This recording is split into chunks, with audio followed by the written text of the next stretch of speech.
नमस्कार दोस्तों, स्वागत है आप सभी के एसएससी सॉल्यूशन वाले की यूट्यूब चैनल पर। दोस्तों आज हम लोग रीजनिंग का पार्ट नंबर 18 करने वाले हैं, जिसके अंदर हम आपको बताएंगे दोस्तों रीजनिंग के 5 अति महत्वपूर्ण क्वेश्चन जो आपके आगामी सभी परीक्षाओं में दोस्तों एसएससी जीडी 2024 एग्जाम हो गया, CGL, MTS, UP police, Delhi police, दोस्तों आप किसी भी गवर्नमेंट एग्जाम की तैयारी करें सभी परीक्षाओं के रीजनिंग में कुछ नंबर सीरीज के कुछ ब्लड रिलेशन के क्वेश्चन क्या होते हैं अक्सर पूछे जाते हैं। तो दोस्तों आज की क्लास में पहला क्वेश्चन हमारा ये है, कह रहा है जिस प्रकार से प्रयोगकर्ता प्रयोगशाला से संबंधित है तो सेम उसी प्रकार से बावर्ची किससे संबंधित होगा।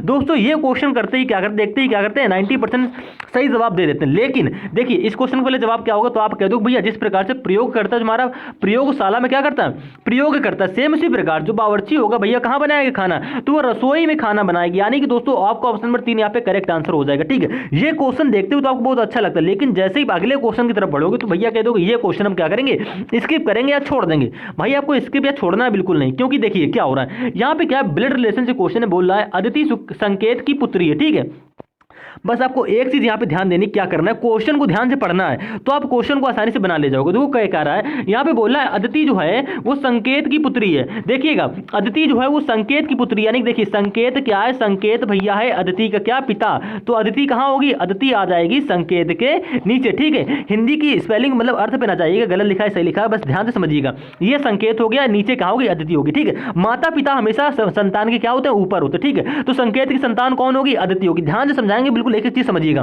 फिर से पढ़ेंगे, आगे पढ़ेंगे, बोल रहा है वृत्ति जो है वो अंकित की पुत्री है। ठीक है, लेकिन हमको अब देखो हमको वही लाइन ढूंढनी जो क्या हो संकेत और अदिति से रिलेटेड हो, तभी ठीक है तभी आप प्रश्न को आगे बना पाओगे। तो वृत्ति अंकित की पुत्री ये लाइन थोड़ी देर के लिए हम छोड़ रहे हैं। ठीक है, आगे प्रश्न को पढ़ेंगे तो बोल रहा है कृति जो है, कृति है माही की मां, यानी कि जो कृति है वो माही की मां है। ठीक है, कृति कौन है, कृति माही की मां, लेकिन हमको कृति माही पता नहीं कहां पे होंगे, लेकिन जैसे ही आगे पढ़ोगे नीता कौन है, क्योंकि देखिए यहां पे संकेत से रिलेटेड हमको एक लाइन मिल गई नीता, यानी कि नीता जो है संकेत की पत्नी है। ठीक है, नीता कौन है, संकेत की पत्नी, यानी देखिए संकेत यहां पर है तो इसकी पत्नी कहां होगी भाई, इसके बगल में हो जाएगी, तो आप कह दो इसके बगल में इसकी पत्नी को बैठा लेंगे। ठीक है, अब बात करते हैं, देखिएगा एक मिनट हमने यहां पे लिखना चाहिए था नीता। ठीक है, देखिएगा यहां पे क्या आ जाएगी आपकी, यहां पे आ जाएगी नीता। नीता कौन है, नीता आप कह दोगे संकेत की पत्नी होगी। ये हम कह नहीं रहे हैं भैया, ये आपको प्रश्न में मिल रहा है कि नीता जो है संकेत की पत्नी है। ठीक है, ये लाइन क्लियर होगी, यानी कि नीली वाली और ये लाइन से आपको क्या होगी क्लियर होगी। अब आगे जैसे पढ़ोगे तो नीता जो है, नीता कौन, संकेत की पत्नी जो नीता है वृत्ति की मां कृति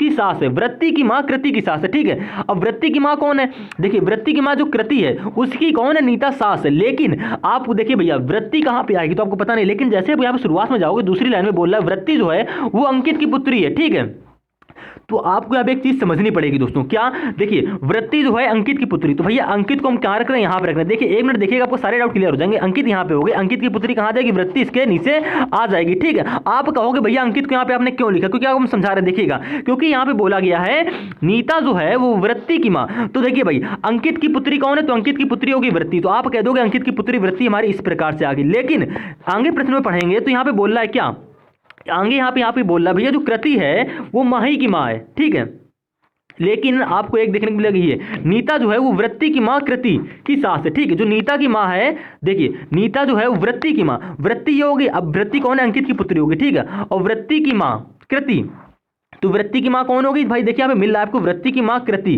ठीक है, तो वृत्ति की मां कौन होगी, कृति होगी, यानी कि भैया आपको साफ साफ देखने को मिल रहा है कि अंकित की पत्नी कौन है, तो कृति हो जाएगी। ठीक है, ये इसके बगल में क्या आ गई, उसकी पत्नी आ गई। ठीक है, तभी तो भैया जो होगी वृत्ति की मां कृति बन पाएगी, कृति ऊपर रहेगी तभी तो इसकी मां बन पाएगी वृत्ति। ठीक है, आपको समझ में आ गया, अंकित वृत्ति जो है वो अंकित की पुत्री होगी, आपने कह दिया ठीक है। नीता जो है वो वृत्ति की मां, तो भैया जब अंकित की वृत्ति कौन है, वृत्ति होगी ये। ठीक है, और जब आगे आपने देखा कि वृत्ति की मां कृति, तो भाई आपको वृत्ति की मां कृति आपको साफ साफ दे रखा है, यानी कि वृत्ति देखो, अब अगर वृत्ति का पिता अंकित है तो उसकी पत्नी कृति, जाहिर सी बात होगी। ठीक, आप इतना समझ गए। अब इसी प्रकार से अगर आप आगे देखिए, अब आप ये देखेंगे कृति की सास है। ठीक है, यानी कि देखो अब नीता का पुत्र कौन होगा, अंकित होगा। क्यों होगा भाई, देखो नीता जो सास किसकी लग रही, नीता सास बन रही कृति की। कैसे बनेगी सास भाई, सास तभी बनेगी नीता कृति की, यानी कि नीता जो है वो वृत्ति की मां कृति की सास तभी बनेगी जब उसका अंकित क्या होगा भाई, पुत्र होगा। यानी कि साफ साफ आपको दिख रहा है कि नीता का पुत्र कौन होगा, अंकित होगा। ठीक है, तो आपसे प्रश्न में क्या पूछ रखा है, निम्नलिखित में से कौन सा कथन सही नहीं है, ये आपको बताना होगा। तो एक बार हम आपको फिर से रिपीट करेंगे। यहाँ पे देखिए अदिति संकेत की पुत्री है, अदिति अदिति ये हो गई, अदिति ये होगी, ठीक है। अदिति ये संकेत की पुत्री कौन होगी, अदिति होगी, ठीक है। वृत्ति अंकित की पुत्री है, तो देखिएगा हमको पता नहीं चला, लेकिन हम जैसे यहाँ पे पढ़े नीता जो है वो संकेत की पत्नी है, तो नीता जो है ये नीता हो गई, ये संकेत की पत्नी होगी, ठीक है। अब जैसे ही आगे जाएंगे तो यहाँ पे क्या बोला, नीता जो है, नीता कौन, ये संकेत की पत्नी नीता, वृत्ति की मां कृति। तो देखिए आपको वृत्ति से दो लाइन रिलेटेड मिलेंगी। पहली, वृत्ति की मां कृति है, यानी कि वृत्ति की मां कौन होगी, कृति होगी, ठीक है। तो कृति हमारी यहां पे आ गई थी, ठीक है। कैसे आई, क्योंकि वृत्ति जो है वो अंकित की पुत्री है, तो भैया अंकित की पुत्री कौन होगी, वृत्ति हो गई, और वृत्ति की मां कौन है, कृति, यानी कि अंकित और कृति आपस में पति पत्नी हो गए। अब भाई प्रश्न में क्या कह रहा है, नीता जो है वो वृत्ति की मां यानी कि कृति की सास है, तो भैया नीता कृति की सास तभी बनेगी जब क्या होगा, नीता की पुत्र कौन होगा, ये अंकित होगा। तो इस प्रकार से हमने क्या करा, ये क्वेश्चन बना लिया, और आपको बताना कौन सा कथन यहाँ पे सही है, यानी कि कौन सा ऑप्शन यहाँ पे सही नहीं, कौन सा ऑप्शन यहाँ पे सही नहीं है, ये आपको बताना कौन सा ऑप्शन गलत है। देखिए पहला ऑप्शन क्या कह रहा है, वृत्ति माही की बहन है, तो देखिए अल्लू माही वाली लाइन तो हमने ली नहीं, माही कहाँ पे देखिएगा, माही आपको कहाँ मिली थी, ये जो कृति है वो माही की माँ है, ठीक है। यानी कि देखिए अब ये कृति कौन है, माही की माँ, यानी कि कृति की कौन होगी, एक पुत्री होगी माही, ठीक है।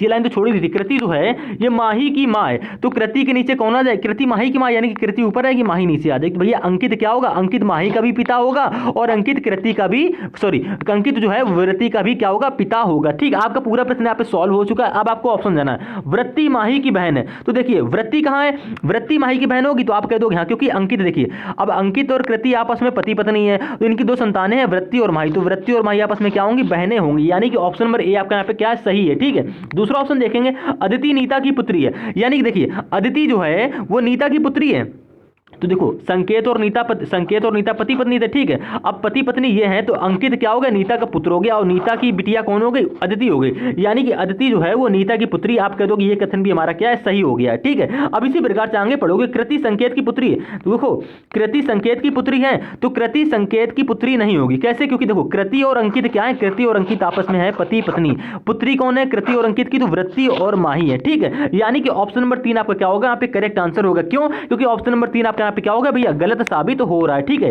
तो ये हमारा कथन सही कौन सा नहीं है, तो ऑप्शन नंबर 3 का कथन हमारा सही नहीं, यानी कि ऑप्शन नंबर 3 आपके यहाँ पे करेक्ट आंसर हो जाएगा। अब इसी प्रकार से बात करते हैं दोस्तों ऑप्शन नंबर 4 की, अंकित माही का पिता है, तो देखिए अंकित अगर वृत्ति का पिता है, तो भैया अंकित क्या होगा, माही का भी पिता होगा, चाहे ठीक है, चाहे वृत्त में प्रश्न में आपको जितना भी घुमा दे, अगर यहाँ पे देखो क्या बोला था, अंकित जो है वो वृत्ति का पिता है, और ठीक है कृति जो है वो माही की माँ है, तो भैया जब अंकित और माही, अंकित और कृति आपस में अगर पति पत्नी है, तो भैया वृत्ति हो या माही हो, ये दोनों क्या होगी, इन्हीं की संतानें होंगी, यानी कि भैया ऑप्शन नंबर 3 आपके यहाँ पे क्या होगा, गलत आंसर हो जाएगा। थोड़ा सा इस क्वेश्चन में टाइम गया, लेकिन आप इस क्वेश्चन को पूरा देखेंगे तभी आप क्या कर पाओगे, आगे ऐसे प्रश्नों को सॉल्व कर पाओगे, ठीक है। तो थोड़ा टाइम को मत देखिए, आप प्रैक्टिस कर रहे हैं तो थोड़ा ध्यान से करिए। अब इसी प्रकार से बात करते हैं, हम आपको समझा रहे इसलिए थोड़ा सा टाइम ज्यादा चला गया। अब बात करते हैं दोस्तों क्वेश्चन नंबर 3 की, दिए गए विकल्पों में से उस संख्या का चयन करें जो निम्नलिखित श्रृंखला में प्रश्न चिन्ह के स्थान पर आ सकती है। देखो दोस्तों मोस्ट इंपोर्टेंट क्वेश्चन है और काफी सिंपल से भी क्वेश्चन है। यहाँ पे 153 से 149 हो रहा है, यहाँ पे 149 से 143 हो रहा है, यहाँ पे 143 से दोस्तों क्या हो रहा है, 135 हो रहा है। आप कह दो कि भैया घटते हुए क्रम में जा रहा हो, काफी आसपास गैप है, यानी कि 153 से आप 149 कैसे बनाओगे, तो आप साफ साफ कह दोगे क्या कि हम यहाँ पे कर देंगे -4, यानी कि भैया 153 से 149 बनना माइनस का 4 करके, ठीक है। 149 से यहाँ पे 143 कैसे बनना है, तो आप कह दोगे -6 हो रहा है। अब 143 से 135 कैसे बना, आप कह दोगे भैया यहाँ पे कितना हो रहा है, देखिएगा आप कह दोगे यहाँ पे 143 135 हो रहा है, यानी कि -8 हो रहा है। अगर आपको नहीं आता तो आप 143 में क्या करिए, 135 घटाइए, 13 में से 5 जाएगा 8 बचेगा, 3 में से 3 जाएगा आपका 0 बचेगा, ठीक है। यानी कि आपका 8 का गैप यहाँ पे -8 का गैप आ गया। तो कहने का मतलब ये है कि 143 से अगर आपको 135 बनाना तो -8 करना पड़ेगा। तो आप भैया क्वेश्चन मार्क की वैल्यू कैसे बनाए, तो क्वेश्चन मार्क की वैल्यू बनाने के लिए आपको पता होना चाहिए कि 8 के बाद यहाँ पे क्या आएगा, तो 8 के बाद वाले गैप पता करने के लिए आपको देखना पड़ेगा यहाँ पे 4 से 6 कैसे बनना है, 6 से यहाँ पे 8 कैसे बनना है, तो 4 से 6 बनना है यहाँ पे कैसे, +2 हो गया, ठीक है, करना माइनस ही है, लेकिन 4 से 6 हुआ +2 बढ़ गया, ठीक है। 6 से 8 हो गया +2 बढ़ गया, तो 8 से क्या होगा यहाँ पे 10 होगा, +2 बढ़ गया। लेकिन हमको करना क्या है भाई, माइनस करना, ठीक है। -4 किया, -6 किया, -8 किया, तो यहाँ पे -10 करोगे, यानी कि 135 में -10 करोगे तो दोस्तों आपका आ जाएगा 125। आपका ऑप्शन नंबर यहाँ पे 1 करेक्ट आंसर हो जाएगा। ऐसे ही क्वेश्चन आपके एग्जाम में देखने को मिलते हैं। अब इसी प्रकार से बात करते हैं दोस्तों क्वेश्चन नंबर 4 की। वो क्वेश्चन तो आपको सिंपल लगा, लेकिन ये क्वेश्चन जैसे देखते हो तो आपकी दिल की धड़कनें तेज होने लगती है। कैसे, क्योंकि देखिए अब ये क्वेश्चन में करना क्या, आपको व्यवस्थित करना, कैसे करेंगे, कह रहा है उस विकल्प का चयन कीजिए जिसमें नीचे दिए गए शब्दों के अंग्रेजी शब्दकोश का अनुक्रम दिया गया हो। यानी कि दोस्तों इसको आपको A to Z अगर सीक्वेंस पता होगा, यानी कि A के बाद B, B के बाद C, C के बाद D, D के बाद E, ऐसा सीक्वेंस अगर आपको पता है कि कौन पहले आता है कौन फिर बाद में आता है, तो आप ये क्वेश्चन आप आसानी से कर लोगे मात्र 20 सेकंड के अंदर। कैसे करते देखिए, सावे देखिए आप क्या करेंगे 1 से 5 तक आपको वर्ड दे रखे हैं, आप क्या करो 1 से 5 तक में आगे से ऐसे अक्षर ढूंढो जो सब में कॉमन हो। यानी कि यहाँ पे DE कॉमन है, यहाँ पे DE, यहाँ पे DE, यहाँ पे DE और यहाँ पे DE कॉमन है, ठीक है। तो इससे हम पता नहीं कर पाएंगे कौन सा अक्षर पहले आएगा, लेकिन जैसे ही आप DE के बाद यहाँ पे देखो R है, यहाँ पे E के बाद S है, यहाँ पे E के बाद R है, यहाँ पे E के बाद S है, यहाँ पे E के बाद R है, यानी कि ई के बाद आपको सिर्फ 2 अक्षर मिले आर और एस। तो भैया आर पहले आता है या एस पहले आता है, तो आप कह दोगे आर पहले आता है, ठीक है। अब आपको ये देखना है आर इस पे है और आर इस पे दे रखा और आपको आर इस पे दे रखा, ठीक है। यानी कि पहले और तीसरे और पांचवें में पहले हम सॉल्व करेंगे, ठीक है। अब देखिए अब आपको इन तीनों में आर मिल रहा है, तो अब आप क्या करेंगे, आर के बाद देखोगे यहाँ पे क्या हो रहा है, एम हो रहा है, यहाँ पे आर के बाद क्या है, ओ है, यहाँ पे आर के बाद क्या है, ई है। तो भैया देखिए आपको आर के बाद क्या देखने को मिला, आप कह दोगे हमको एम मिला, ओ मिला और ई मिला। तो भैया एम ओ ई में पहले कौन आता है, तो आप कह दोगे ई पहले आता है। यानी कि 5 नंबर वाला वर्ड आपका क्या लिखा जाएगा, पहले लिखा जाएगा। कैसे लिखा आप समझ गए होंगे। अब इसी प्रकार से आपने 5 नंबर को लिख लिया, छोड़ दीजिए इसको। अब आर किसमें बचा, तो आप कह दो कि पहले में और तीसरे में आर बचा। अब देखो यहाँ पे आर के बाद एम था और यहाँ पे आर के बाद क्या था, ओ था। तो एम पहले आता है या ओ पहले आता है, तो आप कह दो कि भैया एम पहले आता है ओ बाद में आता है, यानी कि एम वाला वर्ड पहले लिखा जाएगा। तो 5 के बाद 1 आ जाएगा और उसके बाद क्या बचा, आर किसमें था, 3 में। तो भैया आर वाला लिख दिया जाएगा, यानी कि 3 नंबर, 1 के बाद क्या लिख दिया जाएगा, 3 नंबर। यानी कि 5 1 3 5 1 3 सिर्फ आपको ऑप्शन नंबर 1 में मिल रहा है, यानी कि ऑप्शन नंबर 1 आपके यहाँ पे करेक्ट आंसर हो जाएगा। बाकी के प्रश्न नहीं भी हल करेंगे तब भी आपका ये ऑप्शन करेक्ट होने वाला है, ठीक है। अब बात करते हैं, देखो अब काफी बच्चों का डाउट ये होगा कि आपने 2 नंबर और 4 नंबर को क्यों छोड़ा, क्योंकि भैया देखो आर एस था, यानी कि हमने तुलना करी, यहाँ पे आर एस मिला, ठीक है। तो आर पहले आता है, एस बाद में आता है। तो हम क्या करेंगे, पहले हमने आर वाले वर्ड व्यवस्थित कर लिए। अब देखो 3 में आपको आर मिला, तो आर के बाद हमने देखा यहाँ पे एम है, यहाँ पे आर के बाद जी है, यहाँ पे आर के बाद ई है। तो भैया एम जी ई में सबसे पहले ई आता, तो हमने ई वाला आर मिला, जिसमें आर के बाद ई है उसको हमने पहले लिखा, फिर जिसमें आर के बाद जी है उसको हमने दूसरे नंबर पर लिखा, फिर जिसमें आर के बाद एम है इस हमने तीसरे नंबर पर लिख लिया, यानी कि सीक्वेंस से लिखा हमने। अब बात करते हैं आपके बच्चा कौन सा, यहाँ पे दूसरा और चौथा। तो देखो दूसरे और चौथे में क्या था, आपका एस था, यानी कि डी ई एस है और यहाँ पे डी ई एस है। तो एस के बाद देखो यहाँ पे आई है और यहाँ पे एस के बाद क्या सी है। तो भैया आई और सी मिला, तो भैया आई पहले आता है, सी पहले आता है, तो आप कह दोगे सी पहले आएगा, यानी कि एस के बाद जिसमें सी है उसको पहले लिखा जाएगा। तो आपका यहाँ पे 4 आ जाएगा, जो बचा उसको लास्ट में लिख लोगे, यानी कि 5 1 4 3 5 1 3 4 2 5 1 3 4 2 सिर्फ आपको ऑप्शन नंबर 1 में ही देखने को मिल रहा है। यानी कि दोस्तों आपका ऑप्शन नंबर 1 यहाँ पे क्या हो जाएगा, करेक्ट आंसर हो जाएगा। अब इसी प्रकार से बात करते हैं दोस्तों क्वेश्चन नंबर 5 में, कि कह रहा है उस विकल्प का चयन कीजिए जो तीसरी संख्या से उसी प्रकार संबंधित है जिस प्रकार दूसरी संख्या पहली संख्या से संबंधित है, ठीक है। यानी कि 20 से यहाँ पे क्या हो रहा है दोस्तों, 480 हो रहा है। कैसे हो रहा है, तो देखिए 20 से 480 यानी कि छोटी संख्या से काफी बड़ी संख्या बन रही, तो आप कह दो कि स्क्वायर करो या तो गुणा करो। अगर हम क्या करें 20 के स्क्वायर के आसपास जाते हैं, क्यों, क्योंकि देखिए हम जानते हैं 20 की स्क्वायर दोस्तों क्या होती है, 400 होती है। अगर हम 4 में क्या करते हैं, 20 गुणे अगर 4, या 20 गुणे 4 का मान क्या होता है दोस्तों, 80 होता है। अगर इसी हम 400 में क्या करें 80 जोड़ दें तो आपका 480 बन जाएगा। हमने 20 गुणे 4 क्यों किया, क्योंकि भैया हमने 400 तो बना लिया, हमको 400 से क्या बनाना है 480। तो हम जानते हैं अगर हम 20 में 4 की गुणा करेंगे तो आपका 80 बन जाएगा। अगर यही सेम पैटर्न आपका इस 25 में फॉलो हो रहा है और आपकी क्वेश्चन आंसर की वैल्यू बन रही है और आपको ऑप्शन में मिल रहा है, तो आपका ये ऑप्शन क्या हो जाएगा, ये लॉजिक करेक्ट हो जाएगा और ये आपका ऑप्शन भी करेक्ट हो जाएगा। कुछ करना क्या, पहले आप क्या करो 25 की स्क्वायर करो। 25 की स्क्वायर दोस्तों क्या होती है 625, ठीक है। अब 25 का क्या करोगे, 25 का करोगे भैया 4 गुना, जिस प्रकार से हमने 20 का 4 गुना किया इसमें जोड़ दिया, सेम इसी प्रकार से 25 का 4 गुना क्या होता है 100 होता है। 625 में जोड़ दीजिए, आपका क्या हो जाएगा 625 और 100 आपका होता है दोस्तों 725, यानी कि क्वेश्चन की वैल्यू 725 आएगी। लेकिन ये आंसर, ये वैल्यू तभी आपकी करेक्ट होगी जब आपको ऑप्शन में मिलेगा। तो आपको ऑप्शन नंबर 1 में मिल भी रहा है, यानी कि दोस्तों आपका ऑप्शन नंबर 1 यहाँ पे क्या होगा, करेक्ट आंसर हो जाएगा। तो उम्मीद है दोस्तों आप सभी पार्टों को आराम से समझ गए होंगे। अगर दोस्तों आपने रीजनिंग में नंबर सीरीज का पार्ट नंबर 4 को नहीं देखा तो आप इस पार्ट को भी जाके जरूर देख लेना, क्योंकि दोस्तों इस पार्ट में हमने क्या कराया है, आपको 15 क्वेश्चन कराए। 15 क्वेश्चन से आपके 12 टाइप क्लियर हो जाएंगे। अगर दोस्तों आपने इसका पार्ट नंबर 1 2 और 3 को भी नहीं देखा तो आप जाके उनको भी जरूर देख लेना, क्योंकि पार्ट नंबर 1 में दोस्तों नंबर सीरीज के सिर्फ 20 क्वेश्चन कराए हैं, ठीक है, जो बिल्कुल बेसिक से और हाई लेवल तक के हैं, जिसमें आपका सीजीएल सीरीसल एमटीएस जीडी लेवल जीडी और यूपी पुलिस दिल्ली पुलिस सभी लेवल के क्या होंगे number series question cover up हो जाएंगे। पार्ट नंबर 2 में 10 क्वेश्चन है, पार्ट नंबर 3 में 10 क्वेश्चन है और पार्ट नंबर 4 में 15 क्वेश्चन, यानी टोटल आपके दोस्तों 55 क्वेश्चन होंगे नंबर सीरीज के। अगर दोस्तों आप 55 क्वेश्चन की प्रैक्टिस कर लेते हो तो आप आगामी सभी परीक्षाओं में जितने भी नंबर सीरीज क्वेश्चन पूछे जाएंगे, देखिए जैसे कि नंबर सीरीज के आज क्लास में जीडी वाला क्वेश्चन है, ये क्वेश्चन पूछा गया, तो भाई अगर आपने वो वाले पार्ट कर लिए तो भाई ये क्वेश्चन आपके लिए कुछ भी नहीं, हलवा टाइप के क्वेश्चन है और आप आसानी से कर लोगे। अब भैया बात करते हैं एक बार फिर से क्वेश्चन नंबर 2 की, फिर से हम आपको समझा देते हैं, ठीक है। देखिएगा अदिति संकेत की पुत्री है, अदिति जो है वो संकेत की पुत्री, यानी देखो ये संकेत ऐसे आ जाएगा, ठीक है, और अदिति कहां आ जाएगी, इसके नीचे आ जाएगी, माता पिता ऊपर संतान नीचे, ठीक है। हिंदी पे मत जाइएगा, आप थोड़ा ध्यान से देखेंगे, समझने की कोशिश करेंगे। फिर आप आगे पढ़ेंगे, वृत्ति अंकित की पुत्री है। हम क्या करेंगे, संकेत और अदिति से रिलेटेड कोई लाइन ढूंढेंगे, ठीक है। तो भैया देखिए ये लाइन छोड़ेंगे, कृति माही की माँ है, छोड़ दिया। नीता संकेत की पत्नी, संकेत से रिलेटेड हमको एक लाइन मिली क्या, कि नीता जो है वो संकेत की क्या है भैया, पत्नी है। संकेत की पत्नी यानी कि नीता के बगल में, संकेत के बगल में क्या आ जाएगी, नीता आ जाएगी। अब भैया फिर से आप कहा जाओगे, फिर से आप जाओगे आगे प्रश्न को पढ़ोगे तो बोल रहा है नीता जो है वो वृत्ति की माँ कृति की सास है, यानी कि नीता जो है वो वृत्ति की माँ है, ठीक है।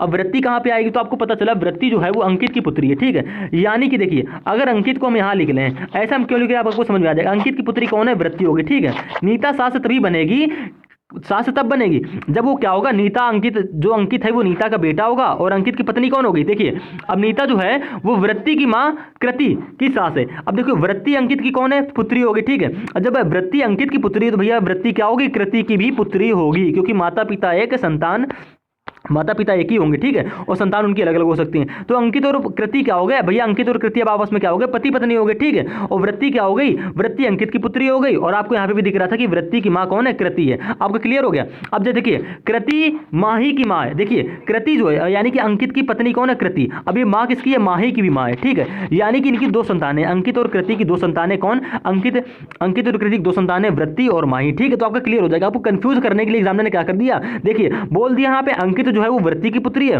और कृति किसकी माँ है, कृति माँ है माही की। तो भैया जब अंकित और कृति पति पत्नी है तो भाई पति पत्नी से ही दोनों संतान उत्पन्न हुई होंगी, यानी कि वृत्ति और माही क्या हो गई, आपस में बहनें हो गई, और ये दोनों आपस में पति पत्नी हो गए। तो देखिए हमने अंकित को यहाँ पे इसलिए रखा क्योंकि यहाँ पे बोला गया था नीता जो है वो वृत्ति की माँ कृति, यानी कि वृत्ति की माँ कौन होगी, कृति। अब नीता कृति की सास तभी बनेगी जब क्या होगा, नीता का पुत्र अंकित होगा, ठीक है। आपने ऐसे रख लिया, आपका पूरा क्वेश्चन ही क्या होगा दोस्तों, अब सॉल्व हो गया।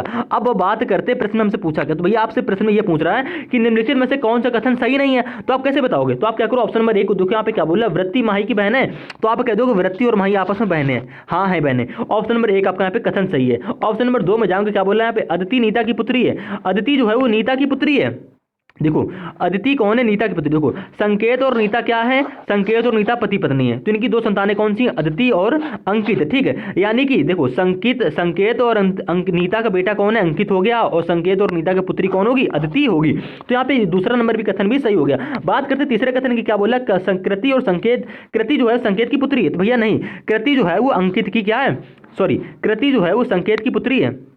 देखिए कृति यहाँ पे है और संकेत यहाँ पे है, ठीक है। तो कृति की संकेत की क्या होगी, तो कृति जो होगी संकेत की बहू लगेगी, ना कि पुत्री। यानी कि ऑप्शन नंबर 3 आपका क्या होगा यहाँ पे, अकथन, यानी कि ये कथन क्या होगा, गलत हो गया, और आपका ऑप्शन नंबर यहाँ पे 3 करेक्ट भी आंसर होने वाला। तो उम्मीद है दोस्तों आप इस क्वेश्चन को आसानी से समझ गए होंगे। देखिए चौथे ऑप्शन को अगर आप चेक करते हैं तो ये ऑप्शन आपका सही होगा, क्यों, क्योंकि अंकित माही का पिता है। अंकित जो है, अंकित ये है, अगर अंकित वृत्ति का पिता है तो अंकित भाई माही का भी पिता होगा, यानी कि ऑप्शन नंबर 3 आपका यहाँ पे क्या होगा, करेक्ट आंसर हो जाएगा, जो कथन क्या है, गलत है। तो उम्मीद है दोस्तों आप इस क्वेश्चन को आसानी से बिल्कुल बेसिक से समझ गए। दोस्तों इस वीडियो में कोई भी थोड़ी सी बहुत गलती हो गई तो उसके लिए थोड़ा सा माफी चाहेंगे, क्योंकि हमने आपको ये क्वेश्चन जब पहले आपको समझाया था तब यहाँ पे हमने कृति जो संकेत की पुत्री है, तो यहाँ पे हमने संकेत की जगह क्या कर दिया था, अंकित पढ़ लिया था, ठीक है। लेकिन भैया कृति ना तो अंकित की पुत्री होगी ना कृति संकेत की पुत्री होगी, ठीक है। तो इसके लिए आपसे थोड़ी सी माफी चाहेंगे, क्योंकि थोड़ा ध्यान नहीं दिया, कृति संकेत और अंकित में थोड़ा सा क्या हो गया था, कंफ्यूजन हो गया था, नाम ध्यान से देखे नहीं थे, ठीक है। तो क्वेश्चन बिल्कुल सही है। उम्मीद है दोस्तों आप सभी क्वेश्चनों को आसानी से समझ जाएंगे और आगे ऐसे आने वाले क्वेश्चनों को सॉल्व कर लेंगे।